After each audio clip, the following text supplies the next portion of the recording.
शांति की खोज में असली दुश्मन कौन होता है? आइए इस बात को एक ज़ेन कहानी से समझते हैं। मौन का मतलब क्या सिर्फ आवाज का ना होना है, या फिर इसका कोई और भी गहरा मतलब है? बर्फ और सन्नाटे के बीच उन्हें महसूस हुआ कि उनके ध्यान में कुछ तो कमी है। तो उन्होंने एक मुश्किल संकल्प लिया, 7 दिनों का पूर्ण मौन, अपनी ऊर्जा बचाने के लिए। इतनी शांति थी कि धड़कनें भी सुनाई दे रही थीं और दीवारों पर परछाइयां नाच रही थीं।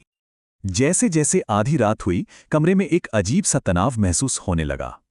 और तभी हवा के एक झोंके ने दिया बुझा दिया। असली परीक्षा अब शुरू होने वाली थी। अंधेरे से घबराकर पहले भिक्षु ने अपना मौन व्रत तोड़ दिया। ये सुनते ही नियमों के पक्के दूसरे भिक्षु ने उसे डांटा और खुद भी बोल पड़ा। अब तीसरे भिक्षु को गुस्सा आ गया। उनकी बेवकूफी पर वो दोनों पर ही चिल्ला पड़ा। और फिर चौथा भिक्षु हंसा। उसकी हंसी में अहंकार था, जो सबसे बड़ी हार थी। दिया बुझना तो एक छोटी सी बात थी, पर इसने उनके अंदर का अंधेरा दिखा दिया। तो असली प्रॉब्लम क्या थी? बोलना नहीं, बल्कि उनकी अनजाने में दी गई प्रतिक्रिया थी।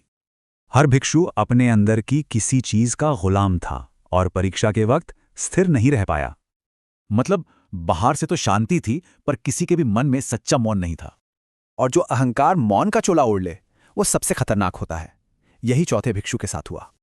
तो सबक यह है कि असली शांति के लिए अंदर की जागरूकता बनाए रखना जरूरी है, चाहे कुछ भी हो जाए। असली अंधेरा बाहर नहीं था, वो तो उनके अंदर था। उनका ध्यान बस बाहरी चीजों पर था, खुद पर नहीं। तो सवाल यह है कि जब दुनिया में अंधेरा हो, तो क्या हमारे अंदर का दिया जल रहा है?